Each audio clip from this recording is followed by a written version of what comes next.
राधे कृष्ण मेरे प्रियजनों, मैं प्रियंका तिवारी भारतीय ग्रंथसार में आप सबका स्वागत करती हूँ। दोस्तों, आज हम कर्म ही तेरी किस्मत बनाएंगे के भाग 2 की चर्चा करने जा रहे हैं। चलिए तो फिर इस कथा के माध्यम से इसकी शुरुआत करते हैं। प्राचीन समय की बात है। एक राजा था जिसका नाम धर्मवीर था। राजा धर्मवीर अपने न्याय और धर्म पालन के लिए प्रसिद्ध था। उनकी प्रजा उन्हें अत्यधिक स्नेह और आदर देती थी। राजा धर्मवीर का एक अद्भुत महल था जो चारों ओर से सुंदर बागों से घिरा हुआ था। राजा धर्मवीर का एक घनिष्ठ मित्र था और मार्गदर्शक था। ऋषि वशिष्ठ का महान ज्ञानी और तपस्वी थे जिन्होंने जीवन के घोर रहस्यों को समझा। एक दिन राजा धर्मवीर ने वशिष्ठ से पूछा, महर्षि, क्या जीवन में किए गए कर्मों का फल अवश्य मिलता है? ऋषि वशिष्ठ ने मुस्कुराते हुए कहा, राजन, कर्मों का फल अवश्य मिलता है। यह प्रकृति का अटल नियम है। जो जैसा बीज बोता है वैसा ही फल पाता है।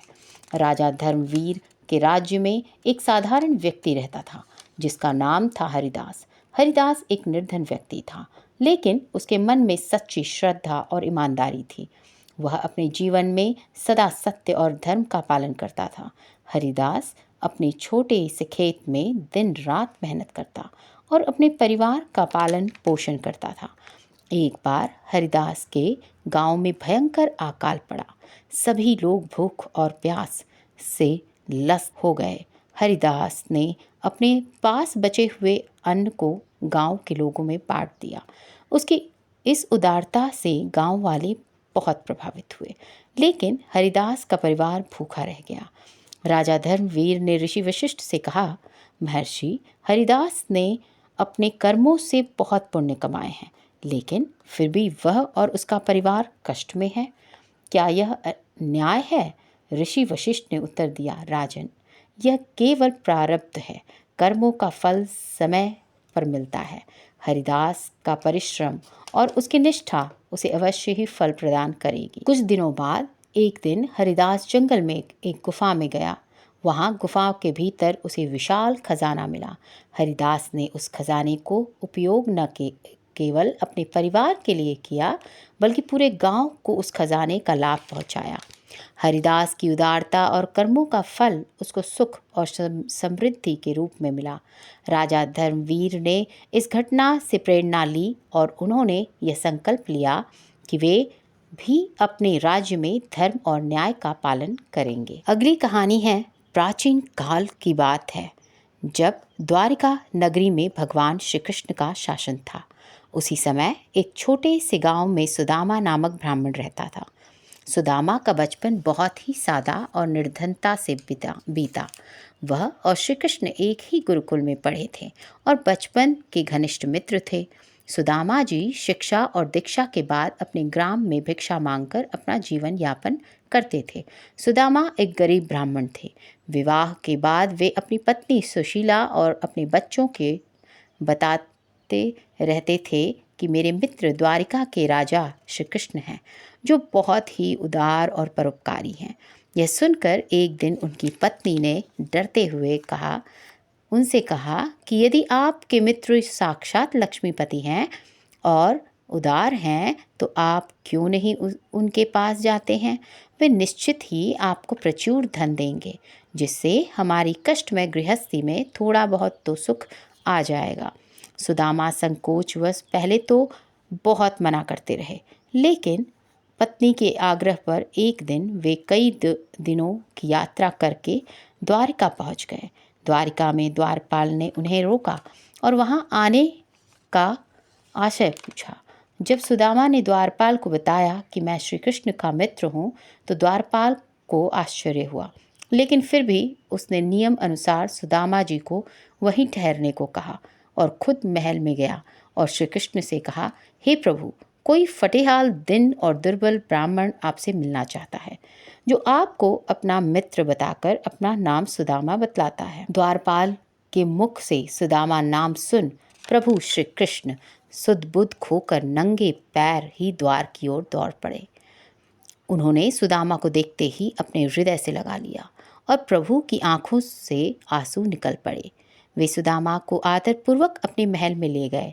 महल में ले जाकर उन्हें सुंदर से आसन पर बिठाया और अपने हाथों से उनके पैर धोए। कहते हैं, प्रभु को उनके चरण को धोने के लिए जल की आवश्यकता ही नहीं पड़ी। सुदामा की दीनता और दुर्बलता देखकर श्री कृष्ण की आंखों से आंसुओं की धार बहने लगी, जिससे सुदामा के पैर धुल गए। स्नान, भोजन आदि के बाद सुदामा को पलंग पर बिठाकर श्री कृष्ण उनकी चरण सेवा करने लगे और गुरुकुल में बिताए दिनों की बातें करने लगे।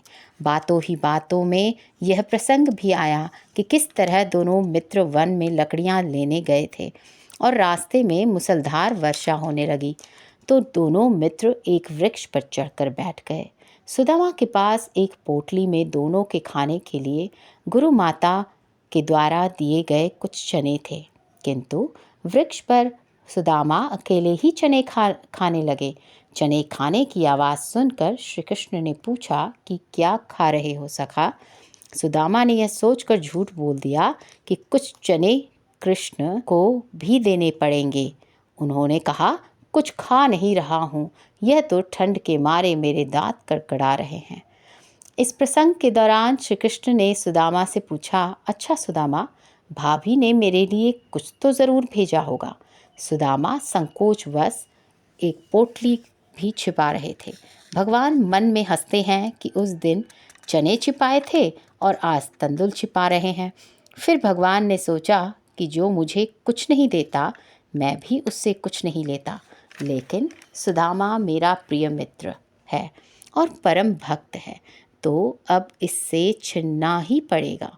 तब उन्होंने तंदुल की पोटली छीनी और सुदामा के प्रारब्ध कर्मों को समाप्त करने के हेतु तंदुल को बेहद चाव से चबा चबा कर खाया। सुदामा ने श्री कृष्ण से अपने परिवार और पत्नी के बारे में तो बताया, लेकिन अपनी दरिद्रता के बारे में कुछ नहीं कहा। अंत में प्रभु ने सुदामा को सुंदर सैया पर सुलाया और फिर दूसरे दिन भरपेट भोजन कराने के बाद सुदामा को विदाई दी।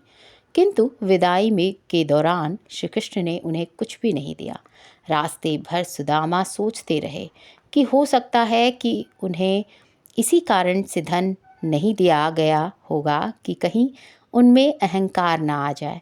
यह विचार करते करते सुदामा अपने मन को समझाते हुए जब घर पहुँचे तो देखा उनकी कुटिया के स्थान पर एक भव्य महल खड़ा था और उनकी पत्नी स्वर्ण आभूषणों से लदी हुई तथा सेविकाओं से घिरी हुई थी। यह दृश्य देखकर सुदामा की आंखों से आंसू निकल आए और वे सदा के लिए श्री कृष्ण की कृपा से अभिभूत होकर उनकी भक्ति में लग गए। दोस्तों, श्री कृष्ण और सुदामा के इस प्रसंग से हमें यह सीख मिलती है कि मनुष्य के जीवन में चाहे कितनी भी विपरीत परिस्थितियां क्यों ना आ जाएं, मनुष्य को हमेशा सद्मार्ग पर ही चलना चाहिए और जीवन में मन की शांति के लिए जो भी प्राप्त है वो पर्याप्त है के सिद्धांत को अपनाते हुए स्वयं को संतुष्ट रखना चाहिए। समय आने पर आपके सत्कर्म का शुभ फल आपको ज़रूर मिलेगा। सुदामा बेहद ही निर्धन होने के बाद भी बहुत ही निश्चल और सरल स्वभाव के थे।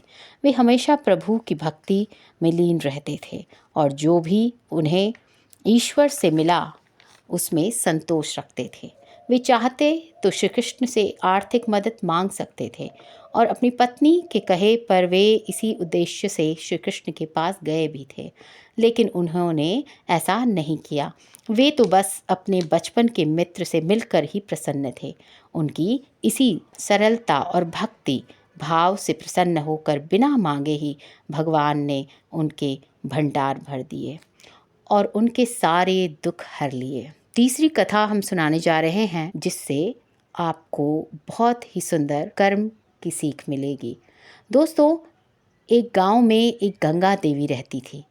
गंगा देवी का जीवन संघर्ष और कठिनाइयों से भरा हुआ था, लेकिन उन्होंने कभी भी अपने धर्म और कर्म के कर्तव्यों से मुंह नहीं मोड़ा। गंगा देवी का जन्म एक संपन्न परिवार में हुआ था। उनके माता पिता ने उनको अच्छे संस्कार दिए थे। उनका विवाह एक प्रतिष्ठित परिवार में हुआ था, लेकिन विवाह के कुछ ही समय बाद उनके पति का निधन हो गया। गंगा देवी ने अपने पति के निधन के बाद अपने बच्चों को पालने के लिए कठिन परिश्रम किया। गंगा देवी ने छोटे मोटे काम करके अपने बच्चों का पालन पोषण किया। उन्होंने सदा अपने बच्चों को सच्चाई, ईमानदारी और परिश्रम का पाठ पढ़ाया। गंगा देवी की मेहनत और संघर्ष के बावजूद उनके बच्चे जब बड़े हुए तो उन्होंने अपनी माँ की परवाह करना छोड़ दिया। गंगा देवी हर दिन भगवान का पूजन करती थी और प्रार्थना करती थी। उन्होंने अपने जीवन को, हर पल को भगवान की सेवा में समर्पित कर दिया। उनका मानना था कि भगवान हर किसी के कर्मों का फल अवश्य देते हैं। गंगा देवी के बच्चे बड़े होकर स्वार्थी हो गए थे। वे अपनी माँ की मेहनत और त्याग को भूल गए थे।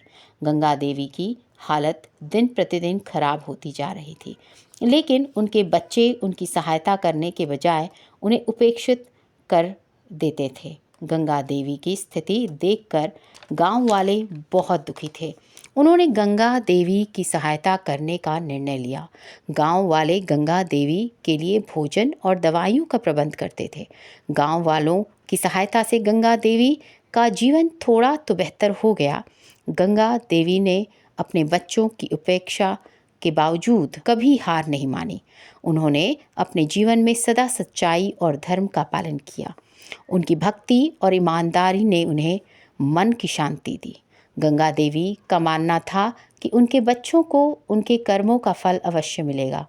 एक दिन गंगा देवी के बच्चों ने अपनी माँ की हालत देखी और उन्हें अपने व्यवहार पर पश्चाताप हुआ। उन्होंने समझा कि उन्होंने माँ के साथ बहुत अन्याय किया है। बच्चों ने गंगा देवी से माफ़ी मांगी और उन्हें अच्छे जीवन के लिए हर संभव प्रयास किया। गंगा देवी ने अपने बच्चों को माफ़ कर दिया और उन्हें आशीर्वाद दिया। उन्होंने कहा कि कर्मों का फल भोगना ही पड़ता है, लेकिन यदि मनुष्य अपने कर्मों को सुधार ले तो भगवान भी उसे क्षमा कर देते हैं। गंगा देवी की कहानी ये सिखाती है कि कर्मों का फल अवश्य भोगना पड़ता है, लेकिन सच्चाई, ईमानदारी और भक्ति का फल भी अवश्य मिलता है। गंगा देवी का जीवन संघर्षमय था, लेकिन उन्होंने कभी भी अपने धर्म और कर्तव्य के मुंह नहीं मोड़ा। उनकी कहानी हमें सिखाती है कि सच्चाई और धर्म के मार्ग पर चलने वाले को अंत में सुख और शांति प्राप्त होती है। मित्रों, इसलिए हमें हमेशा अच्छे कर्म करते रहना चाहिए, क्योंकि बुरे कर्मों का फल तो कभी न कभी भोगना पड़ेगा। अगर हम अच्छे कर्म करेंगे तो हमारा जीवन भी अच्छा ही होगा। जीवन में हर व्यक्ति कुछ न कुछ कर्म करता है। भगवान श्री कृष्ण गीता में स्वयं कहते हैं कि कोई भी मनुष्य क्षण भर भी बिना कर्म किए नहीं रह सकता।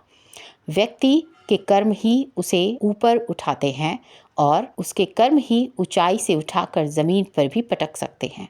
सनातन धर्म में माना गया है कि हमें हमारे कर्मों के अनुसार ही शुभ या अशुभ फल प्राप्त होते हैं। मनुष्य जैसा कर्म करता है वैसा ही फल भोगना पड़ता है।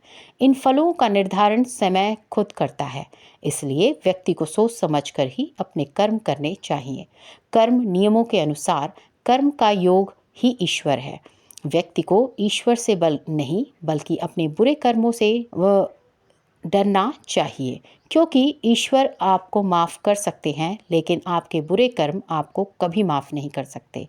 हम अच्छे कर्मों के सहारे स्वर्ग में जा सकते हैं और वहीं बुरे कर्मों के द्वारा व्यक्ति को नरक की यातनाएं झेलनी पड़ती हैं। जिस व्यक्ति की सोच जैसी होती है उसके कर्म वैसे ही होते हैं। अगर व्यक्ति अपने कर्मों से दोस्ती कर लेता है तो वो हमेशा फ़ायदे में रहता है। कर्म नियमों के अनुसार व्यक्ति को हमेशा कर्म करते रहना चाहिए। ऐसा करने से ज़िंदगी उसको खूबसूरत मौके देती रहेगी। जो नियम में बंध कर जीवन यापन करता है वह लक्ष्य की प्राप्ति भी करता है। कर्म को यदि हम पूजा बना ले तो बंधनों से मुक्ति भी संभव है। कर्म वह आईना है जो हमें हमारा असली चेहरा दिखा देता है, क्योंकि कोई भी व्यक्ति अपनी खूबसूरती से नहीं बल्कि अपने कर्मों से बड़ा होता है। व्यक्ति को हमेशा ऐसा कर्म करना चाहिए जिससे वह किसी के काम आ सके। कर्मों की ताकत इतनी है कि इसी के चलते स्वयं का सुख और ऐश्वर्य भोगने के पश्चात इंद्र को भी अच्छे कर्मों के अभाव में दोबारा योनियों में भटकना पड़ा था। कर्म का फल हर मनुष्य को भोगना पड़ता है। भगवान श्री कृष्ण ने गीता में कहा है, कर्म करता जा, फल की इच्छा मत कर। तुम्हारा अधिकार तो केवल कर्म करने से है, फल तो ईश्वर के साथ हाथ में है। इसलिए कर्म से न तो भागना उचित होगा और न ही कर्म के फल की आशा रखना उचित है। कर्मों का फल हमें अवश्य मिलता है, जैसे कर्म करेंगे वैसा ही फल मिलेगा। आधुनिक होने के कारण इस सत्य का मत भूल जाना, लेकिन इस बात को हम समय रहते नहीं समझ पाते। जब तक इस बात का बोध होता है हमने जो भी कर्म किए हैं उसका परिणाम क्या होगा, तब तक समय बहुत अधिक बीत चुका होता है और फिर हमें पश्चाताप होता है। हम सभी को अपने जीवन में कुछ न कुछ तो चाहिए ही, मगर भगवद गीता में श्री कृष्ण ने जो कर्म और उसके फल का ज्ञान दिया, इसे अपने जीवन में उतार कर हम अपना पूरा जीवन बदल सकते हैं। लेकिन कुछ लोग इस बात को नहीं मानते। वो कहते हैं, बिना फल की इच्छा किए हम कैसे मेहनत कर सकते हैं। सफल व्यक्ति, जानकारों, गुरुजनों और अपने बड़े बुजुर्गों को आपने अक्सर यह कहते हुए सुना होगा कि जल्दबाजी में किया गया कार्य घातक हो सकता है। इसलिए किसी भी कार्य में धैर्य की ज़रूरत होती है, क्योंकि धैर्य ऐसी शक्ति है जिससे व्यक्ति की आत्मा सबल बनती है। लेकिन आजकल लोगों में धैर्य नाम की चीज़ ही नहीं है। वे किसी भी कार्य को करने या किसी भी चीज़ को प्राप्त करने के लिए धैर्य नहीं रखते, बल्कि उन्हें हर चीज़ शीघ्र और अति शीघ्र चाहिए होती है। लेकिन वे इस बात को भूल जाते हैं कि यदि जल्दबाजी में कोई चीज़ मिल भी जाए तो जीवन में उसका महत्व शून्य के समान होता है। जीवन में धैर्य का क्या महत्व है और धैर्य क्यों ज़रूरी है, इसे जानने के लिए आपको गौतम बुद्ध के जीवन से जुड़ी इस कहानी को ज़रूर जानना चाहिए, क्योंकि धैर्य न होने के कारण इंसान गलत कर्म करते हैं। धैर्य के महत्व को जानने से पहले जानते हैं आखिर धैर्य है क्या। दरअसल धैर्य धीरज, संतोष या सहनशीलता अच्छे गुणों में से एक है जो हर किसी के पास नहीं होता। धैर्यवान व्यक्ति वह है जो कठिन परिस्थिति में भी शांत रहकर सहन करते हुए उसे पार कर लेता है या सही समय आने का धैर्यपूर्वक इंतज़ार करता है और कोई भी गलत कर्म नहीं करता। गौतम बुद्ध एक बार शिष्यों के साथ गांव से शहर की ओर जा रहे थे। यात्रा करते हुए उन्हें और शिष्यों को थकान महसूस हुई। थकान मिटाने के लिए वे एक झील के पास रुक गए और एक शिष्य को प्यास बुझाने के लिए झील से पानी लाने को कहा। शिष्य बर्तन में पानी लेने के लिए झील के पास गया, लेकिन जब झील के पास गया तो देखा वहाँ कुछ लोग पानी में कपड़े धो रहे हैं और उसी समय एक बैलगाड़ी भी झील के किनारे आकर रुकी, जिससे सारी मिट्टी पानी में घुल गई और झील का पानी गंदा हो गया। शिष्य सोचने लगा कि इतना दूषित और गंदा पानी अपने गुरु के पीने के लिए कैसे लेकर जा सकता हूँ। इसलिए वह बिना पानी लिए खाली हाथ ही लौट आया। शिष्य ने गौतम बुद्ध से कहा, गुरुदेव, झील का पानी बहुत गंदा है और पानी पीने के योग्य नहीं है। साथ ही उसने पानी के गंदे होने के सभी कारण भी गौतम बुद्ध को बताए। गौतम बुद्ध ने कहा, ठीक है, कोई बात नहीं, कुछ देर यहीं आराम कर लेते हैं। लगभग आधा घंटा आराम करने के बाद गौतम बुद्ध ने फिर से उसी शिष्य को पानी लाने के लिए कहते हैं। शिष्य फिर से बर्तन लेकर झील के पास जाता है, लेकिन इस बार वह देखता है कि झील के पानी में कोई हलचल नहीं है और पानी भी एकदम साफ और पीने के योग्य है। जो मिट्टी पानी के ऊपर दिखाई दे रही थी वह भी अब झील के तली में बैठ गई। शिष्य बर्तन में पानी भरकर गौतम बुद्ध के पास जाता है। बर्तन में साफ पानी देखकर गौतम बुद्ध शिष्य से कहते हैं, देखो कैसी मिट्टी भी अपने स्थान पर चली गई और पूरा पानी साफ और पीने के योग्य हो गया। हमें साफ पानी के लिए कोई प्रयास भी नहीं करना पड़ा, केवल अच्छे समय का इंतज़ार करना पड़ा और हमें अच्छा और साफ पानी मिल गया। इससे यह सिद्ध होता है कि भले ही जीवन में कितना भी कठिन समय क्यों ना आ जाए, अगर थोड़ी देर ठहर कर उस मुश्किल समय के बीतने का इंतज़ार किया जाए तो आने वाला समय अपने आप ही अच्छा हो जाता है। इसलिए जीवन में धैर्य ज़रूरी है। गौतम बुद्ध की बात सुन शिष्य इस अमूल्य सीख को देने के लिए उनका धन्यवाद करते हैं। प्रत्येक प्राणी अपने पूर्व कर्मों का फल भोगता है, लेकिन सच्चे और नेक लोगों के कष्ट ईश्वर कम अवश्य करता है। यह कर्म भूमि है, जो जैसा करेगा वैसा ही पाएगा। सुख और दुख दोनों एक ही सिक्के के दो पहलू हैं। जिंदगी में इन दोनों का सिलसिला चलता ही रहता है। अगर कोई अच्छा कर्म करता है तो उसके साथ अच्छा होता है, और इसके विपरीत कोई व्यक्ति बुरे कामों को अंजाम देता है तो उसके साथ बुरा होना स्वाभाविक है।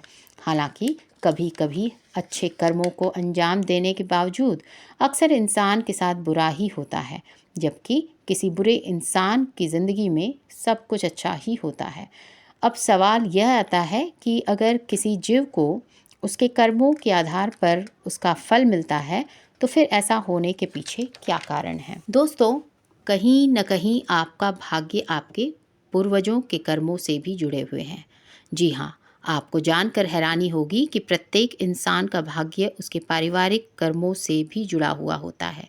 इसका सीधा अर्थ यह है कि आपके पूर्वजों ने अपने जीवन काल में किस तरह के काम किए, उसके आधार पर भी कुछ हद तक आपका भाग्य निर्भर करता है। इसी के चलते आपने देखा होगा कि कुछ लोग दुष्ट प्रवृत्ति के होने के बाद भी उनके साथ सब कुछ अच्छा होता है। ऐसा इसलिए क्योंकि भूतकाल में उनके पूर्वजों ने निश्चित रूप से अच्छे कर्म किए होंगे।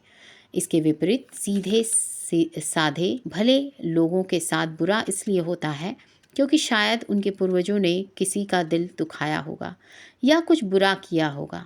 हालांकि इसके साथ ही सबसे बड़ा सत्य यह है कि इन सारी चीज़ों से इंसान को बेहद खुश या विचलित नहीं होना चाहिए, क्योंकि अंत में इंसान के खुद के कर्म से ही उसके भाग्य का निर्धारण होता है। जो जैसा बोएगा वह वही काटेगा। अपने कर्म का फल इंसान को निश्चित रूप से मिलता है, बस सही समय का इंतज़ार करना होता है। एक आम निष्कर्ष तो यह है कि अगर आप शेर को नहीं छेड़ते तो इसका मतलब यह नहीं कि शेर भी आपको नहीं खाएगा। तो फिर क्या यह संसार हमेशा से ही इसी तरह संचालित होता आया है? शायद हाँ। इससे जुड़ी एक रोचक कहानी है। एक बार की बात है, किसी जंगल में एक लड़का नदी किनारे घूम रहा था। तभी उसने एक दुखी और हताश स्वर में किसी के रोने की आवाज़ सुनी। उसने देखा कि एक मगरमच्छ जंगल में उलझा हुआ है और मदद के लिए पुकार लगा रहा है। वह लड़का उसकी मदद करना चाहता था, परंतु उसे उस पर संदेह भी था। मगरमच्छ ने कहा, कृपया मेरी मदद करो, मुझे बचा लो, मुझे रिहा कर दो। लड़के ने कहा, मैं अगर आपको मदद करता हूँ तो आप आज़ाद होते ही मुझे खा लोगे। मगरमच्छ ने रोते हुए कहा, मैं उस व्यक्ति को कैसे खा सकता हूँ जिसने मेरी जान बचाई? इस विशाल वन में बहुत से जीव जंतु हैं जिन्हें मैं खा सकता हूँ। आप विश्वास रखें, मैं आपको कोई हानि नहीं पहुँचाऊँगा और सदैव आपका ऋणी रहूँगा। लड़के को दया आ गई और उसने जाल काटना शुरू कर दिया। जैसे ही मगरमच्छ उस सिर जाल के बाहर आया तो उसने लड़के के पैर को अपने जबड़े में जकड़ लिया। मगरमच्छ ने कहा, मैं बहुत दिनों से भूखा हूँ, तुम एक अच्छे शिकार हो। लड़के ने कहा, ये क्या बकवास है, लानत है तुम पर, मेरी भलाई का अच्छा सिला दे रहे हो तुम। मगरमच्छ ने कहा, मैं क्या कर सकता हूँ, यही दुनिया का दस्तूर है। लड़के ने रोते हुए कहा, यह तो पूर्णतः अनुचित है, यह अन्याय है। मगरमच्छ ने कहा, अनुचित से क्या मतलब है तुम्हारा? किसी से भी पूछ लो, वे तुम्हें बताएंगे कि यह संसार कैसे संचालित होता है। अगर वे मुझे गलत साबित करते हैं तो मैं तुम्हें जाने दूंगा। लड़के ने पास के पेड़ पर एक पक्षी को देखा और उससे पूछा, क्या आपको लगता है कि मगरमच्छ की हरकतें उचित हैं? क्या यही दुनिया का तरीका है, अन्याय से भरा हुआ?